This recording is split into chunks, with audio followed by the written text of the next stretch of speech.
Thomas Bennett had become invisible in Chicago. At 63 years old, he moved through the city's south side like a ghost, his weathered face framed by an unkempt gray beard and eyes that had stopped expecting kindness years ago. The frayed military jacket he wore, olive green with faded patches barely visible beneath years of wear, was the only hint of his past life as anything other than what he appeared to be now, another homeless man surviving day by day. For 8 years, Thomas had occupied the margins of society. He slept in different doorways, never staying in one place long enough to become a problem for business owners. He collected recyclable cans and bottles, earning just enough to buy the occasional hot meal. Unlike others in his situation, he never panhandled, never caused disturbances, never asked anyone for anything. He had learned that invisibility was safer than visibility, that silence was better than explanations no one wanted to hear. What the people who passed him daily didn't know was that Thomas Bennett had served 22 years in the United States Marine Corps. He had been honorably discharged in 2006 with commendations and decorations that now sat in a storage unit he could no longer afford to keep. After his wife Elena died from complications of diabetes in 2010, complications that might have been prevented if the Veterans Affairs Hospital hadn't lost their medical records during a system transfer, Thomas had simply stopped. He stopped fighting the bureaucracy that had failed him. He stopped visiting the VA offices where clerks treated him like a nuisance. He stopped being Sergeant Thomas Bennett and became just another nameless person society had decided wasn't worth noticing. The modest house he and Elena had owned went into foreclosure when he couldn't bear to live there without her. The disability benefits he was entitled to disappeared into administrative limbo when paperwork went unanswered because it was sent to addresses where he no longer lived. Sometimes being nobody hurts less than being somebody who couldn't save the person they love most, he once told a social worker who had tried to help him navigate the system. After that conversation ended with more forms to fill out and more offices to visit, Thomas had walked away and never returned. On a bitterly cold January morning, with temperatures barely reaching 15 degrees and his stomach cramping from 3 days without food, Thomas entered Martinez's grocery store. He had no plan, no criminal intent, just a desperation that overrode the discipline that had once defined his life. While Mr. Martinez helped an elderly customer with her shopping bags, Thomas slipped a day-old package of bagels into his coat pocket. He almost made it to the door. "Hey, stop right there." Mr. Martinez's voice cracked with anger and something else. Fear, perhaps, or the exhaustion of a small business owner who had been robbed too many times. "I'm calling the police." Thomas didn't run. Running seemed pointless. He simply stood still, the bagels visible in his partially unzipped jacket, and waited for what came next. 2 Chicago police officers arrived within minutes. The younger officer, Rodriguez, hesitated when he saw the man they'd been called to arrest, thin, obviously malnourished, but standing with a strange dignity despite the circumstances. "Sir, I need to see some identification," Rodriguez said, noting the dog tags that hung around Thomas's neck on a ball chain. The tags were tarnished and worn, but unmistakably military issue. Thomas reached into his coat with slow, deliberate movements and produced a battered military ID card. The plastic was cracked, the photo barely visible, but the information was still legible. Bennett Thomas J. /Staff Sergeant /USMC. "You served?" Rodriguez asked, his tone shifting slightly. "Long time ago," Thomas replied quietly. "Doesn't matter now." "It matters," Rodriguez said, but his partner was already guiding Thomas toward their patrol car. "Store owners pressing charges. We have to take you in." At the precinct, Thomas was processed like any other petty thief. His possessions were cataloged: 1 military ID, 1 set of dog tags, $3.47 in coins, and a water-damaged photograph of a woman with kind eyes standing next to a younger version of Thomas in his Marine Corps dress blues. A public defender met with him for approximately 4 minutes, took notes on a legal pad without making eye contact, and told him he'd be assigned a court date for arraignment the next morning. Thomas spent the night in a holding cell, sharing the space with 2 other men who gave him wary looks but didn't speak to him. He didn't sleep, just sat against a cold concrete wall and thought about Elena. She had been the only person who had ever truly seen him, who had known about the nightmares and the guilt and the weight of memories from places most Americans only saw on news broadcasts. Without her, being invisible had seemed easier than trying to explain himself to a world that didn't want to understand. The next morning, Thomas was escorted into Cook County's municipal courthouse, still wearing the same clothes from yesterday, now wrinkled and smelling of the holding cell. The courtroom was nearly empty, just a few attorneys waiting for their own cases, a reporter covering a different trial, and the usual court staff who had seen hundreds of cases just like this one. Case number 84629, State of Illinois versus Thomas Bennett. The clerk announced without inflection. The prosecutor, a young woman named Jessica Chun, who looked fresh out of law school, stood and addressed the court. Your Honor, the defendant was apprehended stealing food from Martinez grocery store. Given his history of vagrancy and lack of permanent address, the state recommends bail be set at $500. Judge Richard Hammond, a man in his late 50s known for his efficiency and no-nonsense approach to his docket, glanced at the case file with the bored expression of someone who presided over 1,000 similar proceedings. Mr. Bennett, how do you plead to the charge of retail theft? Judge Hammond asked, not looking up from his papers. Guilty, Your Honor, Thomas replied, his voice barely audible. I was hungry. Someone in the gallery made a sound that might have been a laugh or a cough. Judge Hammond shot a sharp look in that direction before returning to the file in front of him. He began to read the defendant's information aloud, a standard part of the arraignment process. Thomas Joseph Bennett, born March 15, 1961, former staff sergeant, United States Marine. Judge Hammond stopped mid-sentence. His hand, holding the file, went completely still. For several long seconds he didn't move, didn't speak, just stared at the paper in front of him. Then, slowly, he looked up at the defendant for the first time. Thomas stood at the defense table, shoulders hunched, eyes fixed on the floor. He didn't notice the change in the judge's expression, the sudden tension in the courtroom, or the way court staff members were exchanging confused glances. Thomas Joseph Bennett, the judge repeated, his voice strange and tight. Staff Sergeant Bennett, 3rd Battalion, 4th Marines. Thomas's head snapped up at the mention of his old unit. For the first time, he looked directly at the judge. Judge Hammond stood abruptly, a breach of courtroom protocol, so unusual that the prosecutor actually stepped back in surprise. Judges didn't stand during proceedings. Judges maintained professional distance and decorum. But Judge Richard Hammond was standing, gripping the edge of his bench with white knuckles, staring at the homeless man before him with an expression that shifted between disbelief and something that looked almost like horror. Your Honor, the prosecutor ventured uncertainly. Is something wrong? This court will take an immediate recess, Judge Hammond announced, his voice unsteady. 30 minutes.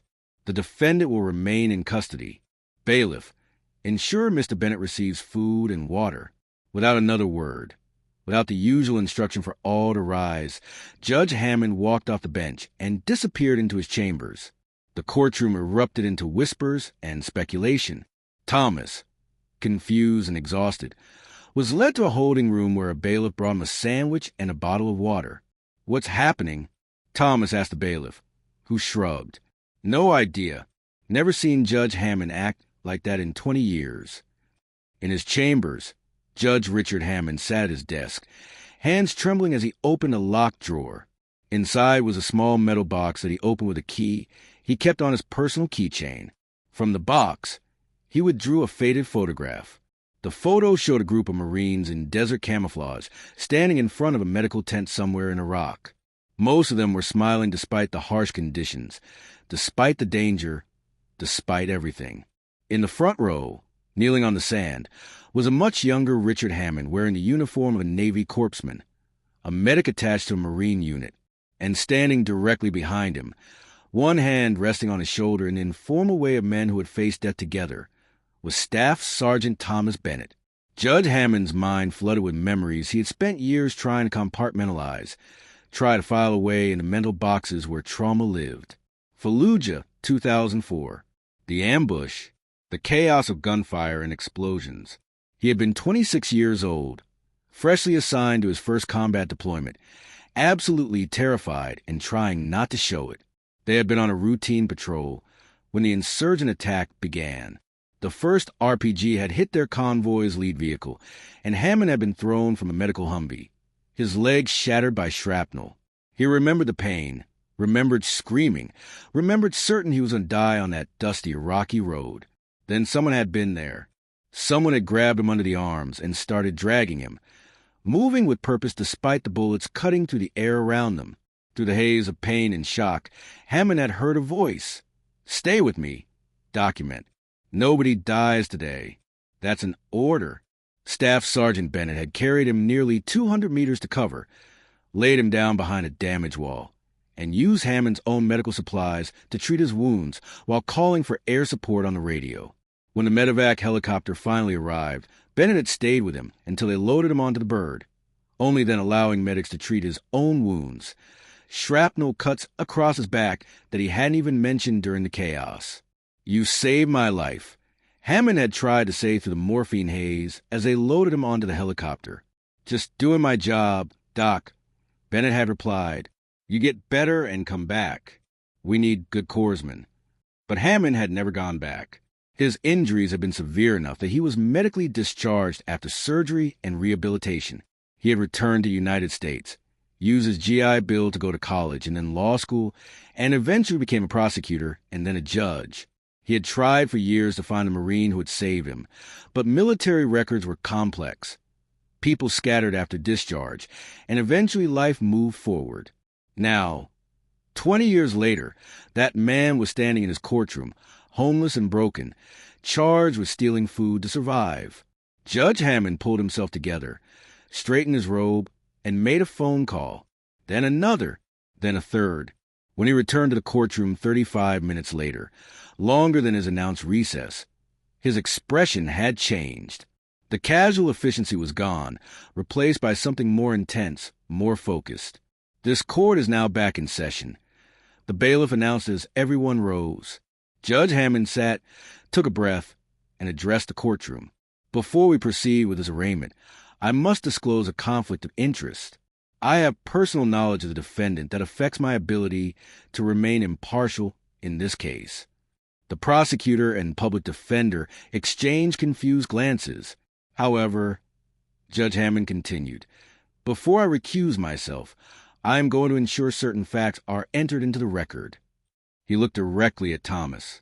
"Mr. Bennett, your military ID indicates you served as a staff sergeant in the 3rd Battalion, 4th Marines. Is that correct?" "Yes, sir," Thomas replied, confused by the formality.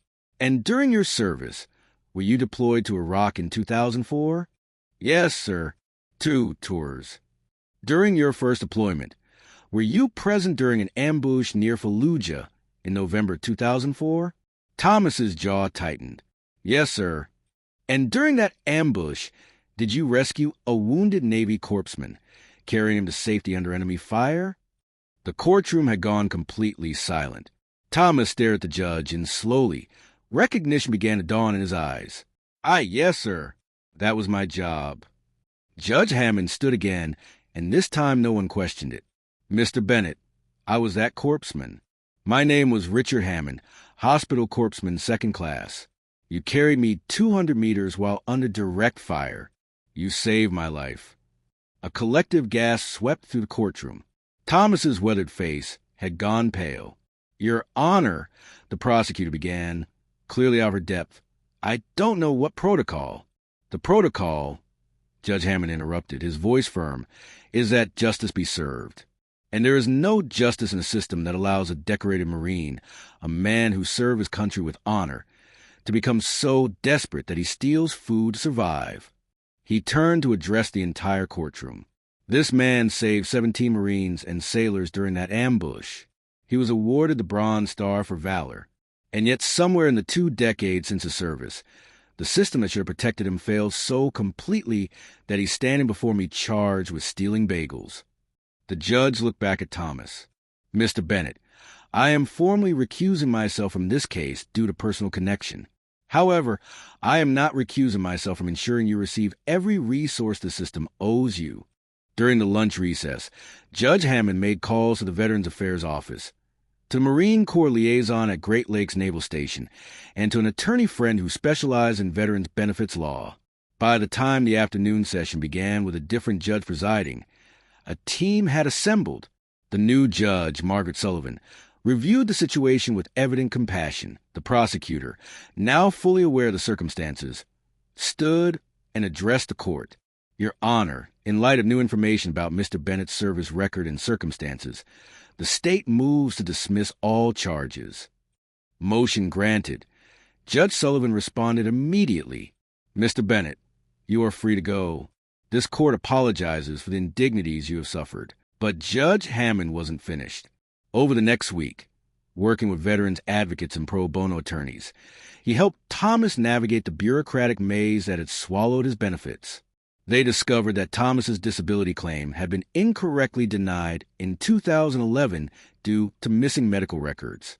His pension had been suspended when mail went undelivered to his old address. He was owed over $170,000 in back benefits. The story reached the media, and within days, Thomas Bennett became the face of a national conversation about how America treats its veterans. News cameras captured him walking out of the VA office with Judge Hammond by his side, no longer homeless, but still processing everything that had happened. In a private moment after the cameras left, Thomas and Hammond sat together in a quiet coffee shop. "I never expect to see you again," Thomas said quietly. "I didn't even know your full name. Just Doc." "I've been looking for you for 20 years, Hammond replied. "I wanted to thank you. I want to tell you that everything good in my life, my career, my family, every moment I've had, exists because you didn't leave me on that road."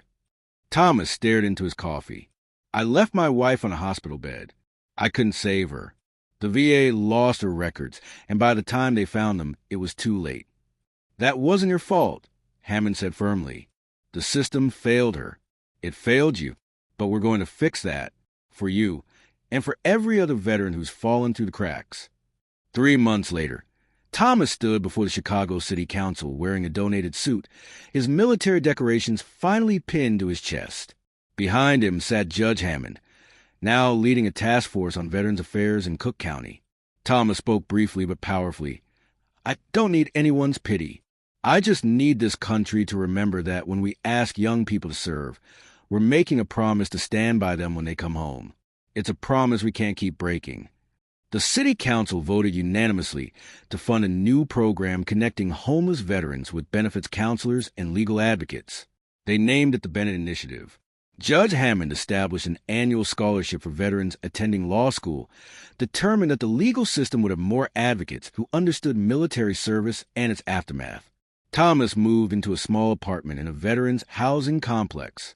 His benefits restored, his back pay received, he had financial stability for the first time in years. But more importantly, he had something he thought he'd lost forever: purpose. He began volunteering at a veterans center, helping other former service members navigate the same bureaucracy that had defeated him. His quiet dignity and first-hand knowledge of the system's failures made him an effective advocate. On the anniversary of the day he was arrested, Thomas returned to Martinez grocery store. Mr. Martinez, who had followed the story in the news, met him at the door. "I'm sorry," the store owner said. "I didn't know who you were. I didn't see you." Thomas shook his hand. "That's the problem. Too many of us are invisible, but maybe that's changing." Years later, when asked about the arrest that had changed his life, Thomas would say, "Sometimes you have to hit the bottom before anyone notices you fell. I'm one of the lucky ones. I had someone who recognized me before I disappeared completely. But there are thousands more out there who haven't been found yet." Judge Richard Hammond, speaking at the dedication of a memorial for homeless veterans, told the story differently. "Thomas Bennett saved my life twice, once on a road in Iraq, and once in my courtroom when he reminded me that justice isn't just about enforcing laws. It's about seeing humanity in everyone who stands before the court, especially those our society has decided not to see." The two men remained close friends, bonded by more than the shared trauma of combat. They were linked by a second chance neither had expected to receive, and by a commitment to ensure that other veterans didn't have to steal food to survive. Thomas Bennett had been invisible for 8 years. But once seen, once recognized, once given support he had earned through his service, he became impossible to ignore, a living reminder that every person sleeping in a doorway, every homeless veteran collecting cans, every invisible soul has a story worth hearing and a dignity worth preserving. Sometimes justice arrives late, but when it arrives carried by someone who understands the weight of unpaid debts, it can still change everything.